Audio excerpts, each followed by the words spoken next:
Bon, on va se... Oui, j'enregistre. On va se remettre, on va s'imprégner à nouveau des paroles du psaume, parce qu'on va se mettre vraiment dans, je pense, dans le cœur de ce qui va être enseigné, puis de la parole de notre Dieu. Donc, je vais le réciter une autre fois, le psaume 88 à nouveau. Donc, cantique, psaume de Corée au chef des chantres pour chanter sur la flûte, cantique d'Héman, Ezrachite. Éternel, Dieu de mon salut, je crie jour et nuit devant toi, que ma prière parvienne en ta présence. Prête l'oreille à mes supplications, car mon âme est rassasiée de maux et ma vie s'approche du séjour des morts. Je suis mis au rang de ceux qui descendent dans la fosse. Je suis comme un homme qui n'a plus de force. Je suis étendu parmi les morts, semblable à ceux qui sont tués et couchés dans le sépulcre, à ceux dont tu n'as plus le souvenir et qui sont séparés de ta main. Tu m'as jeté dans une fosse profonde, dans les ténèbres, dans les abîmes. Ta fureur s'appesantit sur moi et tu m'accables de tous tes flots. Pauvre. Tu as éloigné de moi mes amis et tu m'as rendu pour eux un objet d'horreur. Je suis enfermé, je ne puis sortir.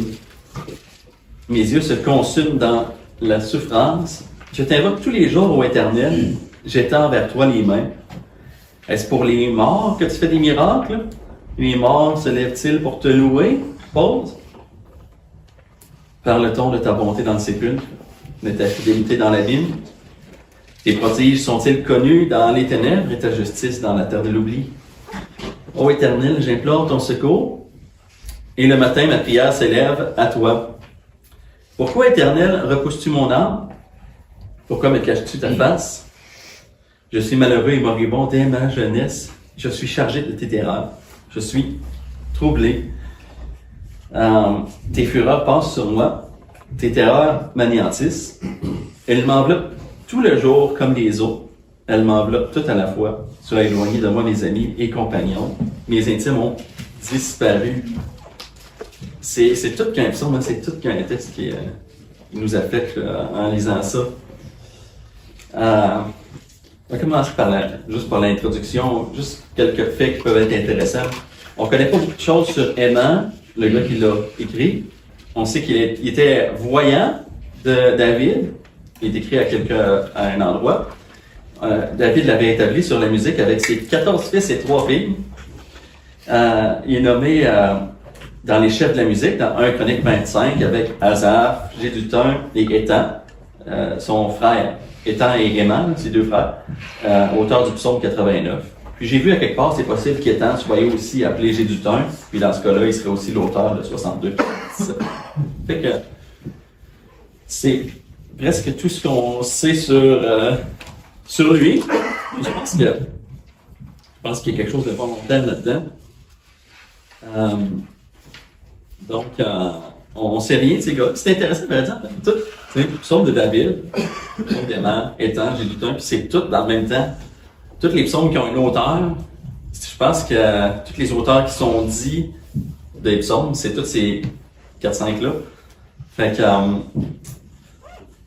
c'est tout. Il y a des psaumes qu'on ne connaît pas l'auteur, mais en tout cas, c'est intéressant. Puis, en lisant tous les psaumes, moi je me suis affectionné aux psaumes dans les dernières années. Avant, tu sais, on aime la parole de Dieu, puis tout ça, puis je l'aimais toujours étudier beaucoup, puis aimer beaucoup la parole de Dieu, évidemment, comme au moins la plupart de vous. Puis, les psaumes, passaient comme pas vraiment outre mesure là-dedans. J'écoutais, je les lisais de temps en temps, puis je me suis beaucoup mis là-dedans dans les temps difficiles que vous connaissez, que j'ai passé dans les dernières années. Puis trouvé beaucoup de réconfort là-dedans. Puis j'ai trouvé que c'est ça. Tous les psaumes ont des choses réconfortantes, sauf lui. Lui, c'est le pire. Il n'y a pas de choses réconfortantes là-dedans. Il n'y a rien d'heureux à y lire là-dedans. Du moins, en lisant ça de même, à face value. C'est C'est peut-être même un psaume que j'aurais pu peut-être m'accaparer dans les moments les plus tristes. Non pas qu'il me représentait à 100%, mais tu sais, quand on lit ça, on voit quelqu'un qui était dans une situation qu'on peut se mettre dedans dans nos moments les plus tristes. Fait que c'est le plus triste de tous les psaumes. Puis, c'est ça, un de nos frères me l'avait fait connaître il y a quelques années, puis et ça, lui-même, je pense pas qu'il comprenait ça, puis lui-même disait, ah, c'est le psaume le plus triste de la Bible, je sais pas qu'est-ce qu'il y a là-dedans, mais pourquoi est-ce que c'est la parole de Dieu? Qu'est-ce qu'il y a? Il y a comme quelque chose d'étrange à un psaume de même, qui a rien de bon à dire. Donc, j'ai longtemps médité sur ce psaume-là, puis je le comprenais pas. Je l'ai juste compris récemment. Toutes les autres ont des choses réconfortantes. Mais c'est ça, en Christ, ça a changé la manière que je vois les psaumes maintenant. Avec notre vie en Christ. Puis la manière dont on voit quand c'est cité dans le Nouveau Testament, les psaumes, on découvre quelque chose. C'est ça, je vous invite tout le monde, quand vous lisez le Nouveau Testament, les citations, puis allez voir la citation. Des fois, c'est pris de manière étrange. Des fois, dans les psaumes aussi, des fois, il y a des psaumes qui ne sont pas attribués à Christ, comme explicitement écrit dedans. Puis, le psalmiste, l'auteur du Nouveau Testament, le relie à ça. Je pense que toute la parole rend témoignage de Christ. Donc, c'est ça. Quand le pasteur, pour un temps, avait prêché sur les psaumes imprécatoires, puis il savait changer ma vue de ça. Justement, les psaumes imprécatoires c'est les psaumes qui disent des choses pas fines sur les méchants, puis qui veut que Dieu juge le méchant. On a quelque chose à apprendre de grand là-dessus. Puis là, il avait prêché là-dessus, là, je vais pas revenir dessus, mais c'est ça. Mais quand même, avec tout ça, j'avais quand même pas compris le but de ce psaume-là. Qu'est-ce qu'il a à nous enseigner? Mais, avec Christ, le sujet du psaume, c'est Christ. Puis c'est lui qui donne tout son sens à ce psaume-là. Et on peut le relire d'une manière différente maintenant pour voir un peu qu'est-ce qu'on a à comprendre de ça. Je pense que le sujet, vraiment, l'auteur, c'est volontaire, aimant, là. On ne sait pas c'est qui, puis on ne sait pas ce qu'il a traversé. Mais Christ, on sait, en partie, à tout le moins, de ce qui est écrit. Puis je pense que Héman était prophète, il était voyant de David, il prophétisait sur Christ. Verset 1, cantique, psaume des fils de Corée, au chef des chantres pour chanter sur la flûte, cantique d'Héman Ezrachite, Éternel, Dieu de mon salut, je crie jour et nuit vers toi. On pourrait pas penser qu'on pourrait attribuer quelque chose comme le salut à Christ en tant que tel, que lui a été sauvé, mais il y a une sorte de salut que Christ a eu à cause de sa justice. Il a été, pour ainsi dire, sauvé de la mort. Puis, j'ai pas tiré ça de mon opinion, du livre 1 Opinion 5-7, mettons. C'est vraiment Hébreux 5-7. C'est dans Hébreux 5-7, c'est lui, parlant de Christ, qui, dans les jours de sa chair, ayant présenté avec de grands cris, avec larmes, des prières et des supplications à celui qui pouvait le sauver de la mort, ayant été exaucé à cause de sa piété. C'est un verset qui fait la controverse, mais moi je crois que tout simplement, il est mort, puis il a été sauvé de la mort à cause de sa justice. Donc, il n'était pas possible que la mort le retienne. Dieu l'a ôté de la mort, l'a ressuscité. Je crois que c'est ça que ça veut dire. Donc, quand il dit « Dieu de mon salut, je crie jour et nuit vers toi », il y a, comme Hébreu dit, Hébreu 5-7, avec de grands cris, avec larmes, des prières, des supplications, à celui qui pouvait le sauver de la mort, puis est exaucé. Que ma prière parvienne en ta présence, prête l'oreille à mes supplications. Jésus est reconnu pour avoir prié, il a prié énormément, des heures, des nuits, mais particulièrement en s'approchant de l'heure où il est glorifié, puis c'est là où on a les plus belles prières de toute la parole de Dieu qui nous sont adressées, qui sont adressées à Dieu pour nous, dont on est le sujet. principalement, mais donc lui-même était aussi le sujet. Dans Luc 22, 42, il dit, « Père, si tu voulais éloigner de moi cette coupe, toutefois, que ma volonté ne se fasse pas, ni la tienne. » Donc l'heure approchait, puis il était pour subir le châtiment le plus extrême. « Car mon âme est rassasiée d'amour, et ma vie s'approche du séjour des morts. » Christ. Je suis mis au rang de ceux qui descendent dans la fosse. Je suis comme un homme qui n'a plus de force. Il était mis au rang de ceux qu'on envoie vers la mort, la crucifixion. Il souffrait les douleurs de la mort. Je suis étendu parmi les morts, semblable à ceux qui sont tués, et couchés dans le sépulcre. Il y a ceux dont tu n'as plus le souvenir, et qui sont séparés de ta main. Tu m'as jeté dans une fosse profonde, dans les ténèbres, dans les abîmes. Ta fureur s'appesantit sur moi, et tu m'accables de tous tes flots. Pause. Notez que ta fureur s'appesantit sur moi, je vais y revenir.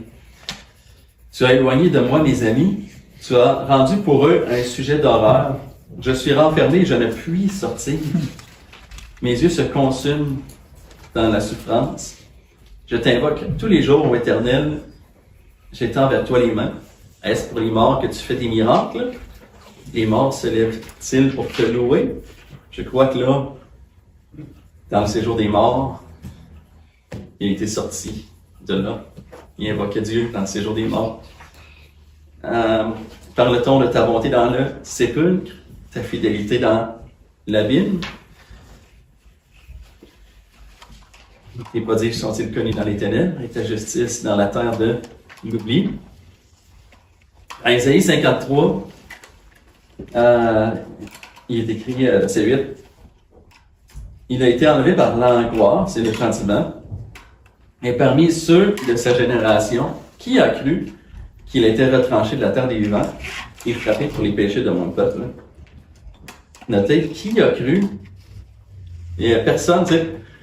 OK, pendant le temps de la crucifixion, tout le monde est parti. Puis d'apôtres, là, ils sont tous partis. Tout le monde l'a abandonné.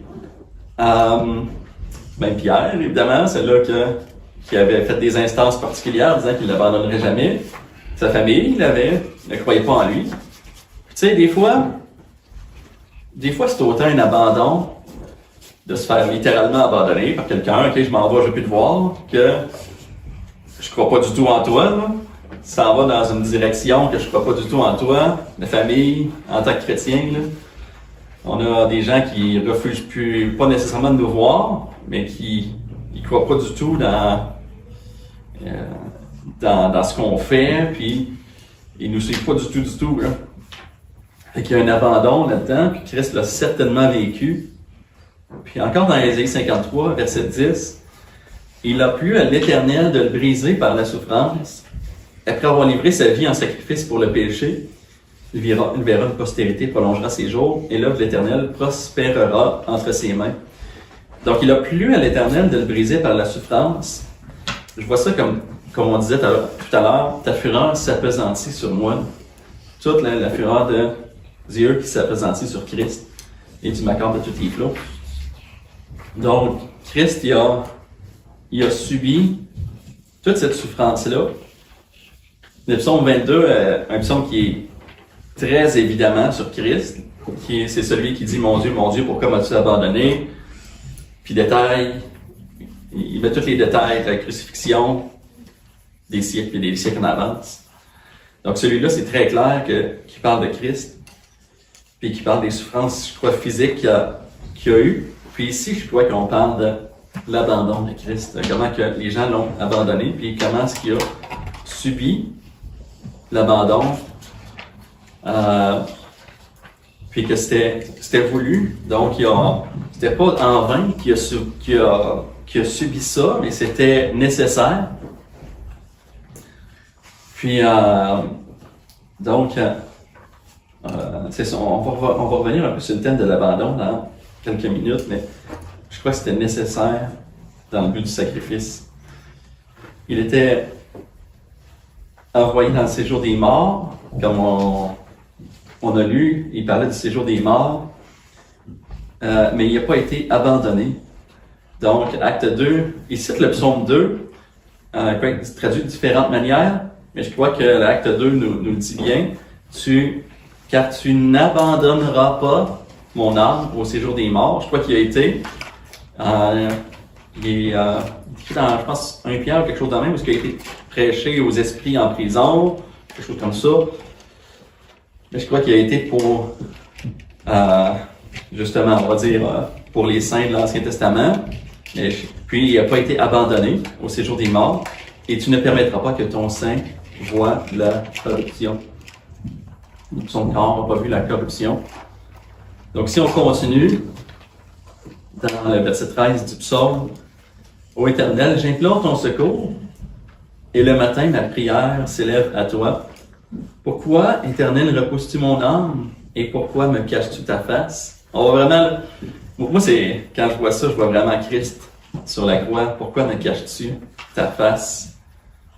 Puis les méchants qui disent, s'il l'aime, qu'il le délivre. Il disait ça, puis c'était un autre psaume, involontairement aussi, là, d'ailleurs, qui n'est pas ouvertement attribué à Christ. Je suis malheureux et moribond dès ma jeunesse.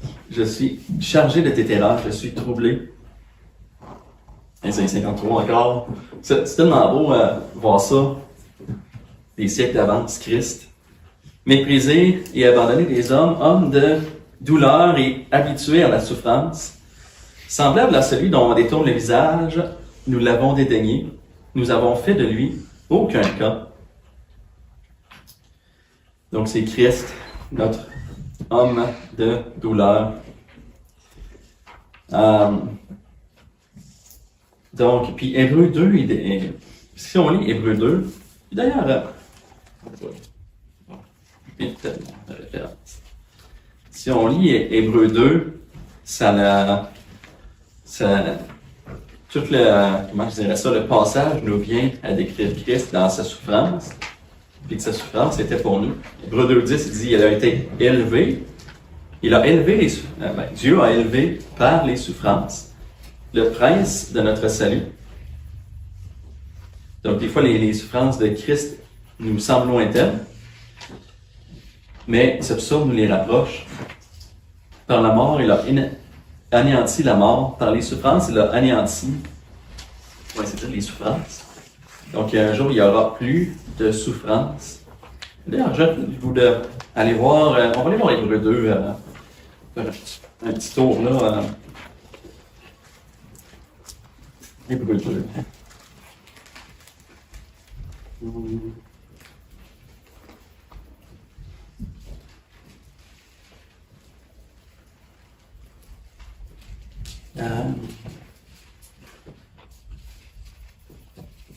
C'est ça. Bon.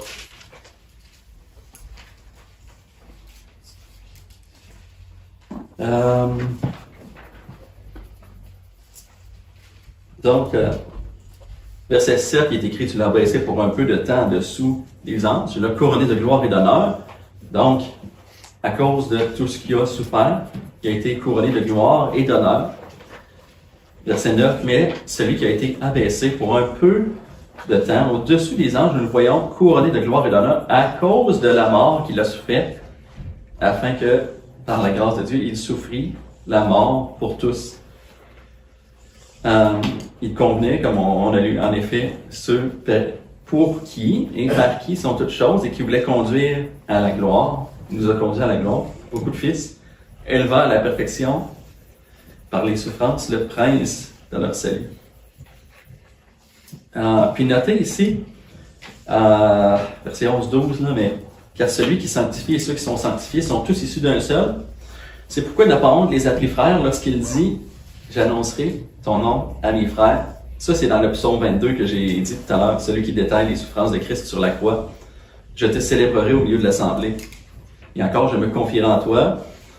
Et encore, me voici, moi et les enfants, que Dieu m'a donnés. » Donc, puis verset 14, c'est ça. Le texte s'en va naturellement là-dessus. Ainsi donc, puisque les enfants participent au sang et à la chair, il y a également participé lui-même. Donc, lui-même, il y avait une chair, pour ainsi dire, sa chair. C'est pour ça qu'il dit qu'il priait à la croix, avant la croix, non pas ma volonté, mais la tienne. Donc, je crois qu'il y avait une chair qui ne voulait pas mourir à la croix, mais c'était la volonté de Dieu, et c'était aussi sa volonté parce qu'il l'a dit longtemps d'avance, donc il savait clairement qu'il allait mourir à la croix.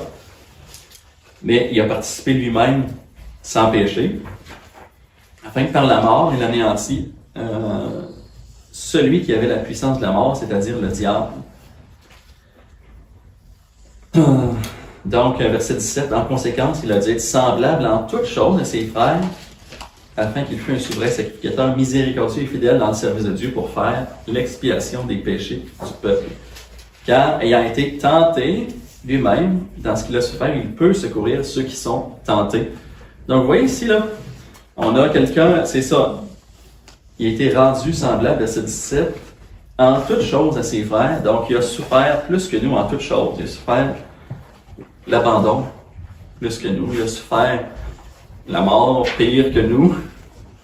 Je crois qu'il a souffert toutes choses plus que nous. Il a souffert la faim plus que nous. Là, 40 jours, je pense que c'est littéralement, parce qu'on m'a dit ça, que après 40 jours, normalement, tu meurs. Là, c'est comme, quand il est écrit « il eut faim », c'est comme la dernière fois que ton corps te dit qu'il faut que ça rentre, sinon tu meurs. Là. Je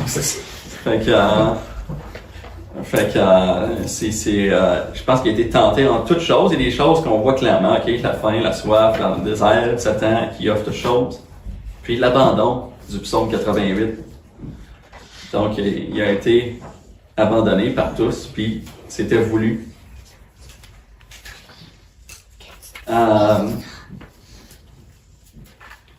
Puis, ça nous rappelle aussi un des types de Christ volontaire, un des types qui est très clair.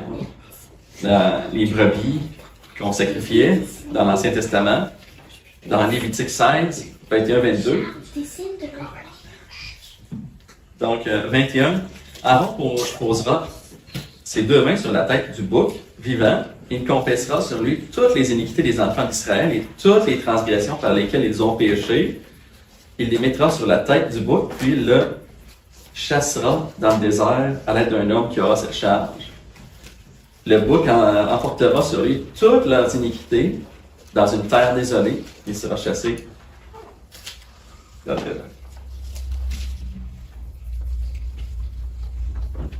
C'est Christ.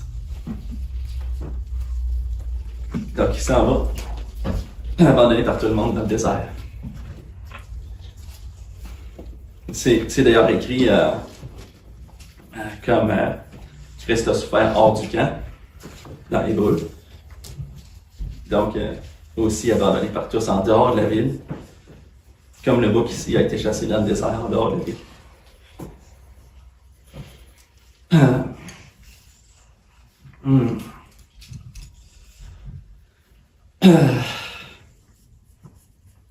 Puis, il m'en reste encore un peu à dire, mais je pense que je trouverais ça approprié si on pouvait interrompre un peu ce message, puis se remémorer ça avec le 142 dans le Louer Dieu. On pourrait chanter juste à cappella de même. Gloire à ton nom. Sur tout ce qu'il a souffert, puis tout ce qui s'est fait abandonner. Puis toute son œuvre, tout ce qui était pour nous, c'est 142 dans le Louer Dieu, donc celui-là ici, là.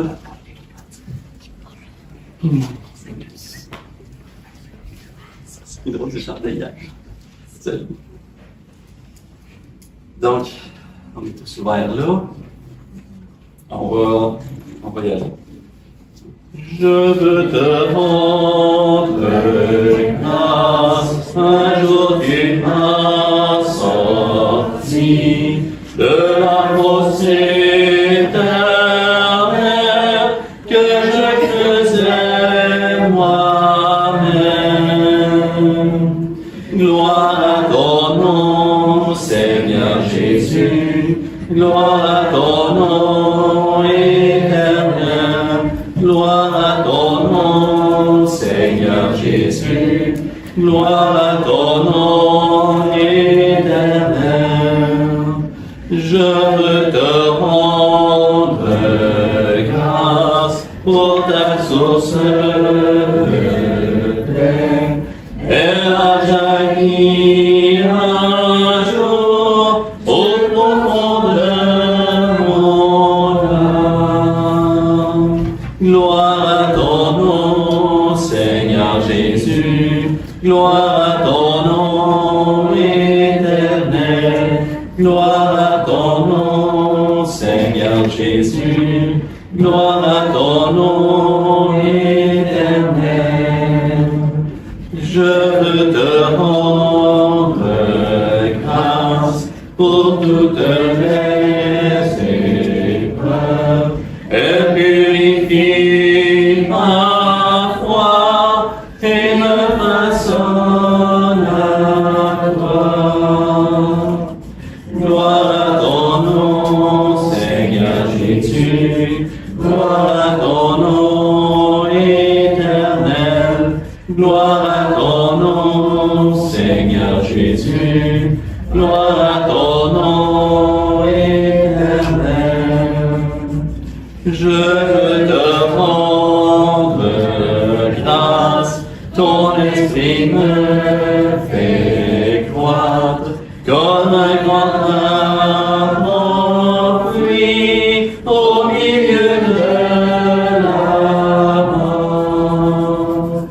Gloire à ton nom, Seigneur Jésus, gloire à ton nom éternel, gloire à ton nom, Seigneur Jésus, gloire à ton nom éternel. Amen. Amen.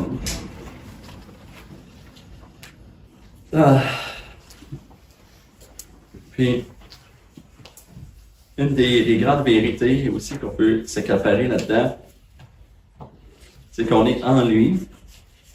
En lui, on a tous nos péchés sont pardonnés. En lui, on a toutes les bénédictions. En fait, on ne pourrait pas comme terminer de dire tout ce qu'on a en lui. On va dire en lui, on a tout. Puis, en lui, quand on est mis en lui, on est mis dans sa vie parfaite.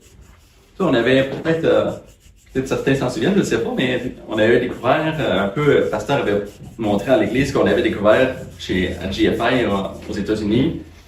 Et tu avais notre ligne qui descend, notre vie normale elle descend jusqu'en bas, jusqu'à la mort. Ça, c'est notre vie sans Christ. On s'en va puis on meurt sans Christ.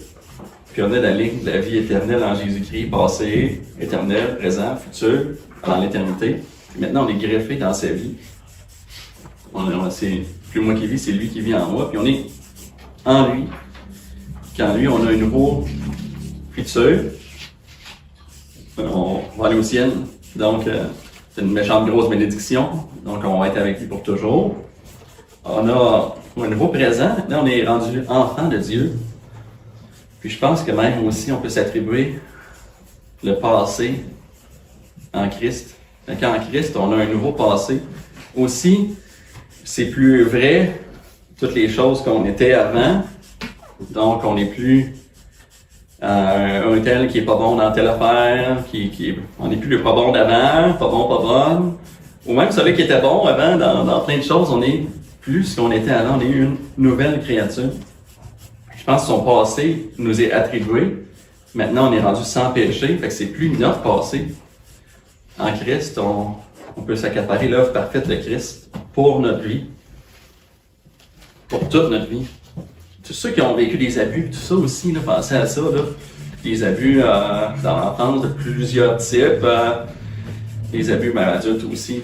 Tout le passé qui vient vanter, c'est plus vrai maintenant. C'est plus le passé que vous avez maintenant. Donc,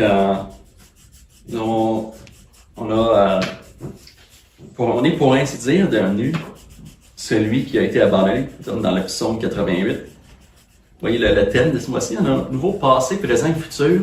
Puis je pense que ça se trouve même dans le psaume 88. Que c'est nous aussi. Donc, Donc, on est comme en lui, comme ceux qui ont subi ce psaume-là.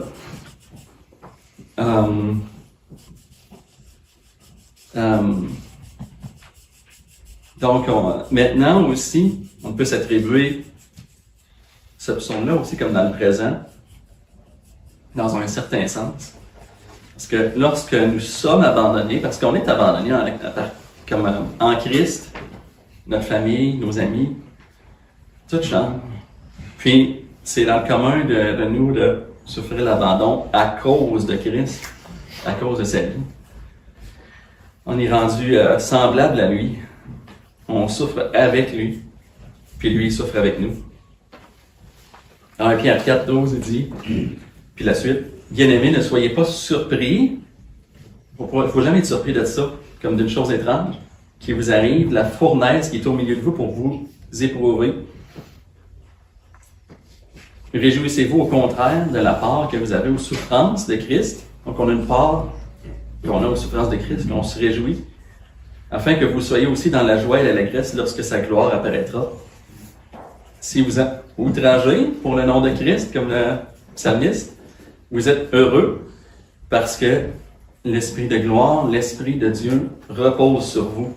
Si vous êtes abandonnés, l'Esprit de gloire, l'Esprit de Dieu repose sur vous. Que nul de vous, en effet, ne souffre comme meurtrier ou voleur ou malfaiteur ou comme s'ingérant dans les choses d'autrui. Donc, quand on souffre pour lui, pas pour nous-mêmes, on souffre avec lui, puis il souffre avec nous. Puis, donc, ce psaume est notre passé, comme on est en lui. On a souffert en lui, l'abandon. C'est notre présent lorsqu'on est abandonné. Puis, je crois que c'est notre futur aussi, dans un certain sens aussi.